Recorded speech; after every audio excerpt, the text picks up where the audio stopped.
ನಮಸ್ಕಾರ. ವಿಶೇಷ ಕಾರ್ಯಕ್ರಮಕ್ಕೆ ಸ್ವಾಗತ. ನಾನು Soumya Malali. Weekend lockdown, night curfew, ಮೂರನೇ ಅಲೆ ತಡೆಗೆ ರಣತಂತ್ರ, 5ನೇ ವ್ಯಾಕ್ಸಿನ್ ಭಾರತಕ್ಕೆ ಎಂಟ್ರಿ, ಅಕ್ಟೋಬರ್ ಅನಾಹುತವನ್ನ ತಪ್ಪಿಸುತ್ತಾ ಪಂಚಾಸ್ತ್ರ, ಜಾನ್ಸನ್ ಸಿಂಗಲ್ ಡೋಸ್ ಕೊರೋನಾ ವಿರುದ್ಧ ಹೇಗೆ ಕೆಲಸ ಮಾಡುತ್ತೆ, ಮೂರನೇ ಅಲೆ ಮತ್ತು ದೇಶದಲ್ಲಿ ಅನುಮತಿ ಪಡೆದ ಲಸಿಕೆಗಳ ಕುರಿತು ಒಂದು ಸ್ಪೆಷಲ್ ರಿಪೋರ್ಟ್ ನಿಮ್ಮ ಮುಂದೆ.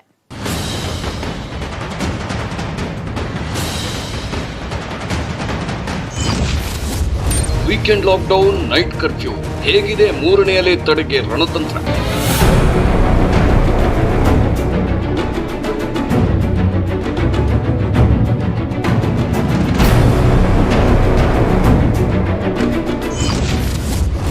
ಐದನೇ ವ್ಯಾಕ್ಸಿನ್ ಭಾರತಕ್ಕೆ ಎಂಟ್ರಿ, ಅಕ್ಟೋಬರ್ ಅನಾಹುತ ತಪ್ಪುತ್ತಾ?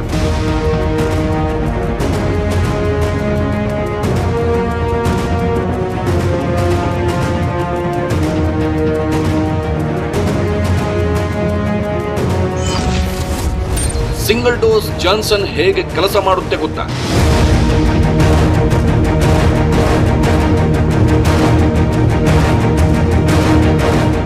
ಸುಮಾರು 139 ಕೋಟಿ ಜನಸಂಖ್ಯೆ ಇರುವ ಭಾರತಕ್ಕೆ ಕಣ್ಣಿಗೆ ಕಾಣದ ಮಾಯಾವಿ ಕೊರೋನಾ ಮಹಾಮಾರಿ ವಿರುದ್ಧ ಹೋರಾಡಲು ಮತ್ತೊಂದು ಅಸ್ತ್ರ ಸಿಕ್ಕಿದೆ.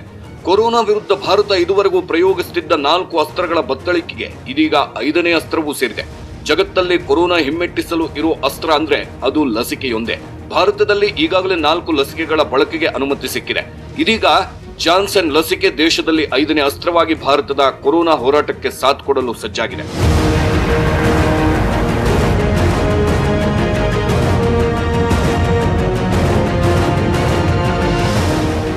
ಹಾಗಾದ್ರೆ ಈ ಲಸಿಕೆ ವಿಶೇಷತೆ ಏನು?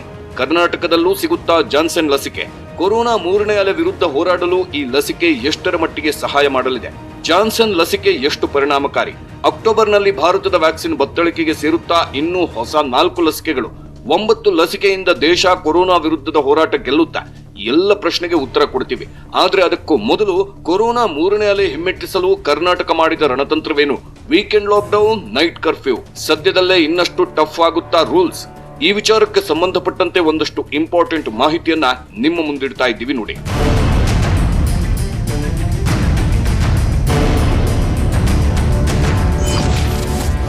ಕೊರೋನಾ ಮೂರನೇ ಅಲೆಯಿಂದ ಬಚಾವಾಗುತ್ತಾ ಕರ್ನಾಟಕ?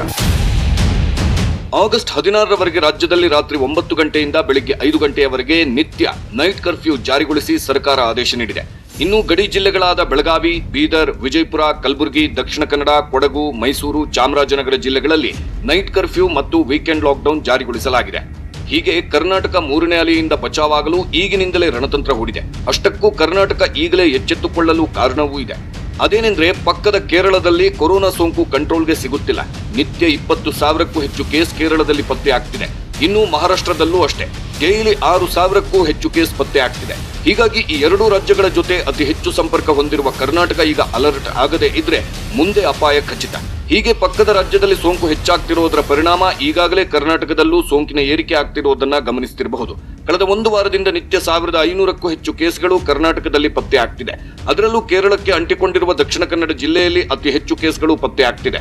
ಕಳೆದೊಂದು ವಾರದಿಂದ ಡೈಲಿ 300ಕ್ಕೂ ಹೆಚ್ಚು ಕೇಸ್ ಪತ್ತೆ ಆಗ್ತಿರುವ ಜಿಲ್ಲೆ ದಕ್ಷಿಣ ಕನ್ನಡ. ಇನ್ನು ಗಡಿ ಜಿಲ್ಲೆಗಳ ಪೈಕಿ ಮೈಸೂರಿನಲ್ಲೂ ಕೇಸ್ಗಳು ಹೆಚ್ಚಾಗ್ತಿರೋದು ಕಂಡು ಬರ್ತಿದೆ.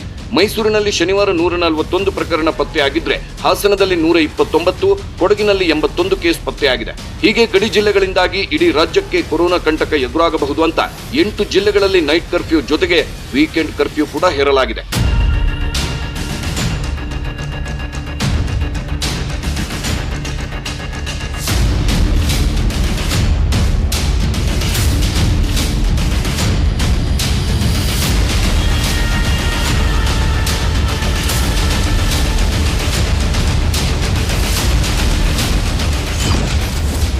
ಕೇರಳ ಮಹಾರಾಷ್ಟ್ರ ಗಡಿಯಲ್ಲಿ ಕಟ್ಟೆಚ್ಚರ.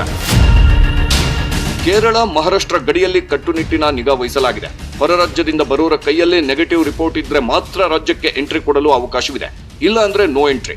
ಬೆಂಗಳೂರಲ್ಲೂ ಮಹಾರಾಷ್ಟ್ರ ಮತ್ತು ಕೇರಳದಿಂದ ಬರೋರಿಗೆ ನೆಗೆಟಿವ್ ರಿಪೋರ್ಟ್ ಕಡ್ಡಾಯವಾಗಿದ್ದು ಸಾಂಸ್ಥಿಕ ಕ್ವಾರಂಟೈನ್ ಕೂಡ ಕಡ್ಡಾಯಗೊಳಿಸಲಾಗಿದೆ. ಹೀಗೆ ಕೊರೋನಾ ಮೂರನೇ ಅಲೆಯನ್ನ ಹಿಮ್ಮೆಟ್ಟಿಸಲು ಸರ್ಕಾರ ರಣತಂತ್ರ ಮಾಡುತ್ತಿದ್ರು ಕೆಲ ಗಡಿ ಜಿಲ್ಲೆಗಳಲ್ಲಿ ಈ ರೂಲ್ಸ್ ಅಷ್ಟಾಗಿ ಪಾಲನೆ ಆಗ್ತಿಲ್ಲ. ಹೌದು, ಕಲಬುರಗಿಯಲ್ಲಿ ಭೀಮನ ಅಮಾವಾಸ್ಯೆ ಸಂಭ್ರಮದಲ್ಲಿ ಜನ ಕೊರೋನಾ ಮರೆತಿದ್ದನ್ನ ಈ ದೃಶ್ಯಗಳಲ್ಲಿ ನೋಡಬಹುದು.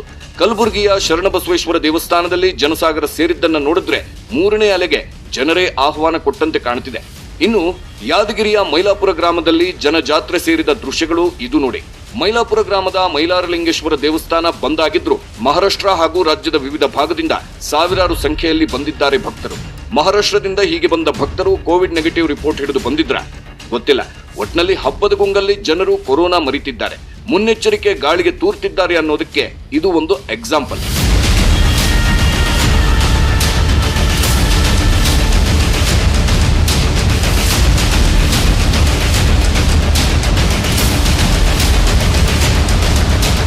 ನೈಟ್ ಕರ್ಫ್ಯೂ 8 ಜಿಲ್ಲೆಗಳಲ್ಲಿ ವೀಕೆಂಡ್ ಕರ್ಫ್ಯೂ ಮಾತ್ರವಲ್ಲದೆ ರಾಜ್ಯದಲ್ಲಿ ಕೊರೋನಾ ಸಂಬಂಧ ಹೊಸ ಮಾರ್ಗಸೂಚಿಯನ್ನು ಬಿಡುಗಡೆ ಮಾಡಿದೆ ಸರ್ಕಾರ.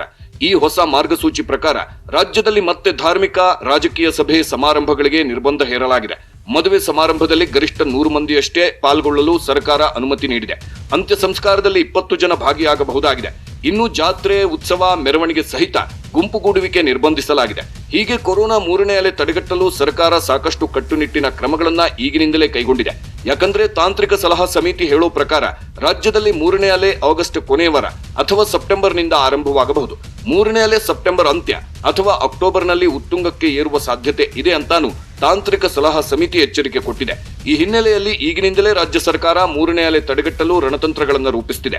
ಹಾಗೊಂದು ವೇಳೆ ಸೋಂಕು ಹೆಚ್ಚಾದ್ರೂ ಆ ಸಂದರ್ಭವನ್ನ ನಿಭಾಯಿಸಲು ಸಜ್ಜಾಗುತ್ತಿದೆ. ಆಕ್ಸಿಜನ್, ಆಸ್ಪತ್ರೆಗಳಲ್ಲಿ bed, Covid care centre, ICU bed, ಔಷಧಿ ದಾಸ್ತಾನು, ಮಕ್ಕಳಿಗೆ ಪ್ರತ್ಯೇಕ ಆಸ್ಪತ್ರೆ, ICU bed, Covid care centre ಹೀಗೆ ಎಲ್ಲ ರೀತಿಯಲ್ಲೂ 3ನೇ ಅಲೆ ಎದುರಿಸಲು ಕರ್ನಾಟಕ ಸಜ್ಜಾಗಿದೆ. ಹೀಗೆ 3ನೇ ಅಲೆ ಎದುರಿಸಲು ಸಜ್ಜಾಗ್ತಿರುವ ಕರ್ನಾಟಕ ಸೇರಿದಂತೆ ಇಡೀ ಭಾರತಕ್ಕೆ ಈಗ ಮತ್ತೊಂದು ಪ್ರಬಲ ಅಸ್ತ್ರ ಸಿಕ್ಕಿದೆ. ಆ ಅಸ್ತ್ರವೇ ಜಾನ್ಸನ್ ವ್ಯಾಕ್ಸಿನ್.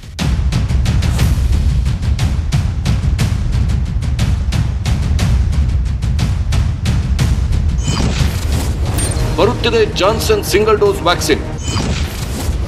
ಭಾರತದ ಲಸಿಕೆ ಬತ್ತಳಿಕೆಗೆ ಸೇರುತ್ತಿದೆ 5ನೇ ಲಸಿಕೆ.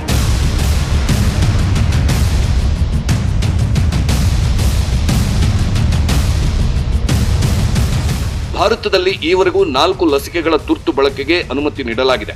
ಲಂಡನ್ ಮತ್ತು ಆಕ್ಸ್ಫರ್ಡ್ ಆಸ್ಟ್ರಾಜೆನಿಕಾ ಅಭಿವೃದ್ಧಿಪಡಿಸಿದ ಪುಣೆಯ ಸೀರಂ ಇನ್ಸ್ಟಿಟ್ಯೂಟ್ ಆಫ್ ಇಂಡಿಯಾ ಉತ್ಪಾದಿಸುತ್ತಿರುವ ಕೋವಿಶೀಲ್ಡ್ ಈ ಪೈಕಿ ಒಂದು.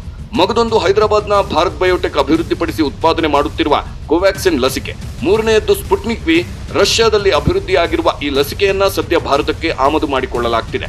ಆದ್ರೆ ಅತಿ ಶೀಘ್ರದಲ್ಲಿ ಸ್ಪುಟ್ನಿಕ್ ವಿ ಲಸಿಕೆಯನ್ನ ಡಾಕ್ಟರ್ ರೆಡ್ಡಿಸ್ ಲ್ಯಾಬೊರೇಟರೀಸ್ ಭಾರತದಲ್ಲೇ ಉತ್ಪಾದನೆ ಮಾಡಲಾಗ್ತಿದೆ. ಸ್ಪುಟ್ನಿಕ್ ವಿ ಲಸಿಕೆ ಭಾರತದಲ್ಲಿ ಖಾಸಗಿ ಆಸ್ಪತ್ರೆಗಳಲ್ಲಿ ಲಭ್ಯವಿದೆ. ಇನ್ನು ಭಾರತದಲ್ಲಿ ತುರ್ತು ಬಳಕೆಗೆ ಅನುಮತಿ ಪಡೆದ 4ನೇ ಲಸಿಕೆ ಮಾಡರ್ನಾ. ಅಮೆರಿಕದ ಔಷಧೀಯ ಕಂಪನಿ ಅಭಿವೃದ್ಧಿಪಡಿಸಿ ಉತ್ಪಾದನೆ ಮಾಡುತ್ತಿರುವ ಮಾಡರ್ನಾ ಲಸಿಕೆಯನ್ನ ಆಮದು ಮಾಡಿಕೊಳ್ಳಲು ಮುಂಬೈ ಮೂಲದ ಕಂಪನಿ ಸಿಪ್ಲಾ ಅನುಮತಿ ಪಡೆದುಕೊಂಡಿದೆ. ಇನ್ನು ವಿಶ್ವ ಆರೋಗ್ಯ ಸಂಸ್ಥೆ ಕೋವ್ಯಾಕ್ಸ್ ಲಸಿಕೆ ಅಭಿಯಾನದಡಿ ಭಾರತಕ್ಕೆ 7.5 ಮಿಲಿಯನ್ ಡೋಸ್ ಮಾಡರ್ನಾ ಲಸಿಕೆಯನ್ನು ಅನುದಾನವಾಗಿ ನೀಡಲಿದೆ. ಹೀಗೆ 4 ಲಸಿಕೆ ಭಾರತದ ಬತ್ತಳಿಕೆ ಸೇರಿದ ಬೆನ್ನಲ್ಲೇ ಕೊರೋನಾ ಲಸಿಕೆ ಅಭಿಯಾನ ಆರಂಭವಾಗಿ 204 ದಿನವನ್ನ ಪೂರೈಸಿದ ಸಂದರ್ಭದಲ್ಲಿ ಈಗ ಮತ್ತೊಂದು ಲಸಿಕೆಯ ತುರ್ತು ಬಳಕೆಗೆ ಭಾರತ ಅನುಮತಿ ನೀಡಿದೆ. ಹೀಗೆ 5ನೇ ಕೊರೋನಾ ಲಸಿಕೆಯಾಗಿ ಭಾರತಕ್ಕೆ ಬರುತ್ತಿರುವ ಜಾನ್ಸನ್ ಲಸಿಕೆಯ ಮೊದಲ ವಿಶೇಷತೆ ಏನಂದ್ರೆ ಇದು ಸಿಂಗಲ್ ಡೋಸ್ ಲಸಿಕೆ.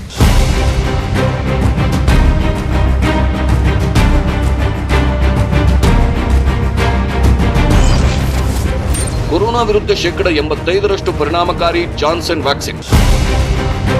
ಎಸ್, ಜಾನ್ಸನ್ ಸಿಂಗಲ್ ಡೋಸ್ ಲಸಿಕೆ. ಭಾರತದಲ್ಲಿ ಇದುವರೆಗೂ ತುರ್ತು ಬಳಕೆಗೆ ಅನುಮತಿ ಪಡೆದ 4 ಲಸಿಕೆಗಳು ಡಬಲ್ ಡೋಸ್ ಲಸಿಕೆಗಳಾಗಿವೆ.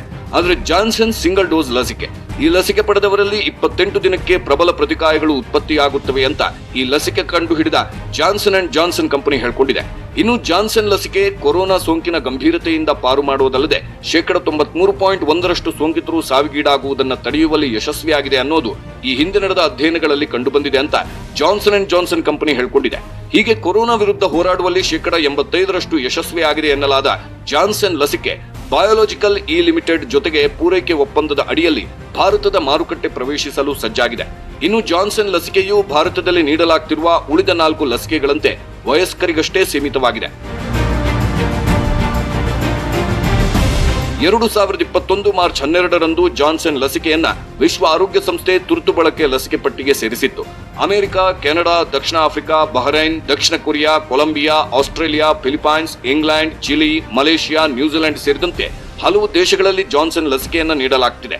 ಇನ್ನು 135 ದೇಶಗಳಿಗೆ ಹರಡಿರುವ ಅಪಾಯಕಾರಿ ಡೆಲ್ಟಾ ವೈರಸ್ ವಿರುದ್ಧ ಜಾನ್ಸನ್ ಲಸಿಕೆ 71% ಪರಿಣಾಮ, ಬೀಟಾ ವಿರುದ್ಧ 67% ಪರಿಣಾಮಕಾರಿ ಅಂತ ಈಗಾಗಲೇ ನಡೆದ ಕೆಲವು ಅಧ್ಯಯನಗಳಿಂದ ದೃಢಪಟ್ಟಿದೆ. ಮಾಹಿತಿ ಪ್ರಕಾರ ಜಾನ್ಸನ್ ಲಸಿಕೆಯನ್ನ ಸುಮಾರು 5 ಲಕ್ಷ ಜನರ ಮೇಲೆ ಪ್ರಯೋಗ ನಡೆಸಲಾಗಿದೆ. ಆದರೆ ಭಾರತದಲ್ಲಿ ಈ ಲಸಿಕೆಯ ಪ್ರಯೋಗ ನಡೆದಿಲ್ಲ. ಯಾಕಂದ್ರೆ ಕಳೆದ ಏಪ್ರಿಲ್ನಲ್ಲಿ ಡಿಸಿಜಿಐ ಆದೇಶ ಹೊರಡಿಸಿತ್ತು. ಆ ಆದೇಶದ ಪ್ರಕಾರ ಅಮೆರಿಕಾದ FDA, ಇಂಗ್ಲೆಂಡ್ನ MHRA, Europe medical agency, Japan drugs ರೆಗ್ಯುಲೇಟರ್ಗಳಿಂದ ಒಪ್ಪಿಗೆ ಪಡೆದ ಲಸಿಕೆಗಳನ್ನ ಭಾರತದಲ್ಲಿ ಮಾನವ ಪ್ರಯೋಗವಿಲ್ಲದೆ ತುರ್ತು ಬಳಕೆಗೆ ಅನುಮತಿ ನೀಡಲಾಗುವುದು ಅಂತ ಡಿಸಿಜಿಐ ಅಂದ್ರೆ ಭಾರತೀಯ ಔಷಧ ನಿಯಂತ್ರಣ ಪ್ರಾಧಿಕಾರ ಆದೇಶ ಹೊರಡಿಸಿತ್ತು. ಹಾಗಾಗಿ ಜಾನ್ಸನ್ ಅಂಡ್ ಜಾನ್ಸನ್ ಕಂಪನಿಯ ಜಾನ್ಸನ್ ಲಸಿಕೆ ಭಾರತದ ಮಾರುಕಟ್ಟೆ ಪ್ರವೇಶಕ್ಕೆ ಅನುಮತಿ ಪಡೆದುಕೊಂಡಿದೆ. ಸದ್ಯದಲ್ಲೇ ಈ ಲಸಿಕೆ ಜನರಿಗೆ ಸಿಗುವ ನಿರೀಕ್ಷೆ ಇದೆ.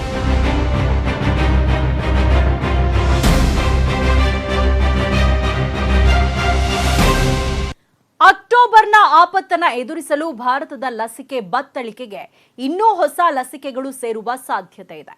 ಆ ಹೊಸ 4 ಲಸಿಕೆಗಳು ಯಾವುದು? ಮಕ್ಕಳಿಗೂ ಸದ್ಯದಲ್ಲೇ ಸಿಗುತ್ತಾ ವ್ಯಾಕ್ಸಿನ್? ಈ ಬಗ್ಗೆ ಹೇಳ್ತೀವಿ ಚಿಕ್ಕ ಬ್ರೇಕ್ನ ನಂತರ.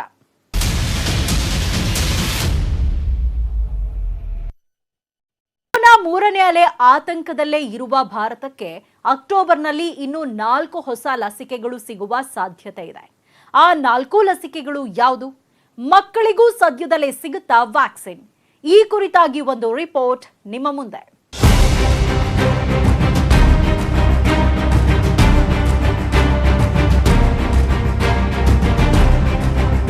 ಚೀನಾ ಹೊರತುಪಡಿಸಿ ಜಗತ್ತಿನ ಎಲ್ಲಾ ದೇಶಗಳ ಪೈಕಿ ಅತಿ ಹೆಚ್ಚು ಡೋಸ್ ನೀಡಿದ ದೇಶ ಅಂದ್ರೆ ಅದು ಭಾರತ. ಹೌದು, ಭಾರತದಲ್ಲಿ ಈವರೆಗೂ 50 ಕೋಟಿಯ 10 ಲಕ್ಷಕ್ಕೂ ಹೆಚ್ಚು ಡೋಸ್ ಲಸಿಕೆ ನೀಡಲಾಗಿದೆ. ಅಮೆರಿಕದಲ್ಲಿ 35 ಕೋಟಿ ಡೋಸ್ ಲಸಿಕೆ ನೀಡಲಾಗಿದೆ. ದೇಶದ ಜನಸಂಖ್ಯೆಗೆ ಆಧರಿಸಿ ಭಾರತದಲ್ಲಿ ನೀಡಲಾದ ಲಸಿಕೆ ಪ್ರಮಾಣ ಕಡಿಮೆ ಅಂತ ಕಾಣಬಹುದು. ಆದ್ರೆ ವಿಶ್ವದಲ್ಲಿ ಅತಿ ಹೆಚ್ಚು ಡೋಸ್ ಲಸಿಕೆ ನೀಡಿದ ಪಟ್ಟಿಯಲ್ಲಿ ಭಾರತ ಮಾತ್ರ ಅಗ್ರಸ್ಥಾನದಲ್ಲಿದೆ. ಭಾರತದಲ್ಲಿ ಶನಿವಾರದವರೆಗೆ 39 ಕೋಟಿ ಮಂದಿ ಮೊದಲ ಡೋಸ್ ಲಸಿಕೆ ಪಡೆದಿದ್ರೆ 11 ಕೋಟಿ ಜನರಿಗೆ 2ನೇ ಡೋಸ್ ಪೂರ್ಣಗೊಂಡಿದೆ. ಜನಸಂಖ್ಯೆಯ ಶೇಕಡವಾರು ಪ್ರಮಾಣದಲ್ಲಿ ಹೇಳಬೇಕಾದ್ರೆ ಭಾರತದ ಸುಮಾರು 29% ಮಂದಿಗೆ ಫಸ್ಟ್ ಡೋಸ್, 8.1% ಮಂದಿಗೆ ಸೆಕೆಂಡ್ ಡೋಸ್ ಸಿಕ್ಕಿದೆ.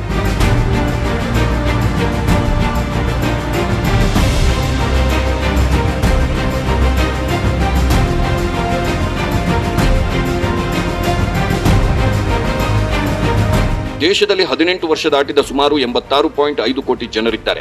ಇಷ್ಟು ಮಂದಿಗೆ ಲಸಿಕೆ ಸಿಗಬೇಕಾದ್ರೆ ಕಡಿಮೆ ಅಂದ್ರು 173 ಕೋಟಿ ಡೋಸ್ ಲಸಿಕೆ ಬೇಕಾಗುತ್ತದೆ. ಇಷ್ಟು ದೊಡ್ಡ ಪ್ರಮಾಣದ ಲಸಿಕೆಯನ್ನ ಒಂದೆರಡು ಲಸಿಕೆ ಕಂಪನಿಗಳು ಪೂರೈಸೋದು ಕಷ್ಟವೇ. ಹೀಗಾಗಿ ಭಾರತಕ್ಕೆ ಹಲವು ಲಸಿಕೆಗಳ ಅಗತ್ಯವಿದೆ. ಬೇರೆ ಬೇರೆ ಲಸಿಕೆಗಳು ಹೆಚ್ಚು ಸಿಕ್ಕಷ್ಟು ಭಾರತ ಕೊರೋನಾ ಯುದ್ಧ ಗೆಲ್ಲೋದು ಸುಲಭವಾಗಲಿದೆ. ಹೀಗಾಗಿ ಈಗಾಗಲೇ ದೇಶದಲ್ಲಿ 5 ಲಸಿಕೆಗೆ ತುರ್ತು ಅನುಮತಿ ನೀಡಲಾಗಿದೆ. ಅಕ್ಟೋಬರ್ ವೇಳೆಗೆ ಇನ್ನೂ 4 ಹೊಸ ಲಸಿಕೆಗೆ ಭಾರತದಲ್ಲಿ ತುರ್ತು ಅನುಮತಿ ಸಿಗುವ ಸಾಧ್ಯತೆ ಇದೆ ಅಂತ ಹೇಳಲಾಗ್ತಿದೆ.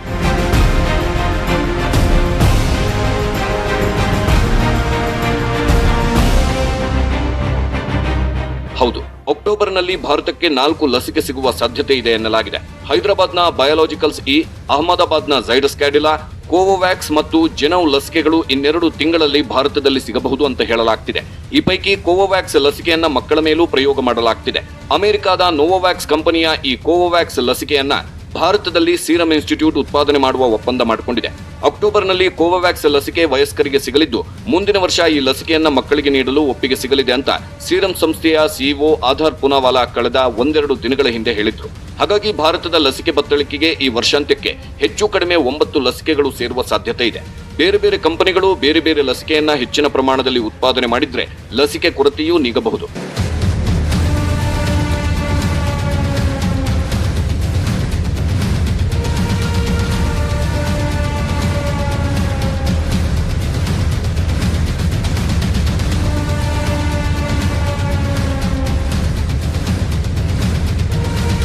ಭಾರತದಲ್ಲಿ ಸಾಮೂಹಿಕ ಪ್ರತಿಕಾಯ ಸಾಧಿಸಬೇಕಂದ್ರೆ 70 ಕೋಟಿ ಜನರಿಗೆ ಲಸಿಕೆ ಸಿಗಬೇಕು. 70 ಕೋಟಿ ಮಂದಿಗೆ 113 ಕೋಟಿ ಡೋಸ್ ಲಸಿಕೆ ಬೇಕಾಗುತ್ತದೆ. ಈ ಗುರಿ ತಲುಪಲು ಹಲವು ಲಸಿಕೆಗಳ ತುರ್ತು ಬಳಕೆ ಅಗತ್ಯವಾಗಿದೆ. ಹಲವು ಕಂಪನಿಗಳು ಕೊರೋನಾ ಲಸಿಕೆ ಉತ್ಪಾದನೆ ಮಾಡುವುದು ಅನಿವಾರ್ಯವಾಗಿದೆ. ಈ ನಿಟ್ಟಿನಲ್ಲಿ ಭಾರತ ಸ್ವದೇಶಿ ಲಸಿಕೆ ಜೊತೆಗೆ ವಿದೇಶಿ ಲಸಿಕೆಗಳಿಗೂ ತುರ್ತು ಬಳಕೆಗೆ ಅನುಮೋದನೆ ನೀಡುತ್ತಿದೆ. ಆದರೆ ಸದ್ಯಕ್ಕಂತೂ ಭಾರತದಲ್ಲಿ ಜನರಿಗೆ ಸಿಗುತ್ತಿರೋದು 3 ಲಸಿಕೆ, ಮಾಡರ್ನಾ ಮತ್ತು ಜಾನ್ಸನ್. ಇನ್ನು ಕೆಲವೇ ದಿನಗಳಲ್ಲಿ ಜನರಿಗೆ ಸಿಗುವ ಸಾಧ್ಯತೆ ಇದೆ. ಈ 5 ಲಸಿಕೆ ಜನರಿಗೆ ಸುಲಭವಾಗಿ ಸಿಗುವಂತಾದ್ರೆ 3ನೇ ಅಲೆ ಅಲ್ಲ, ಕೊರೋನಾ ಎಲ್ಲ ಅಲೆಗಳ ವಿರುದ್ಧವೂ ಭಾರತ ಗೆದ್ದು ಜಗತ್ತಿಗೆ ಮಾದರಿಯಾಗೋದ್ರಲ್ಲಿ ಸಂಶಯವಿಲ್ಲ.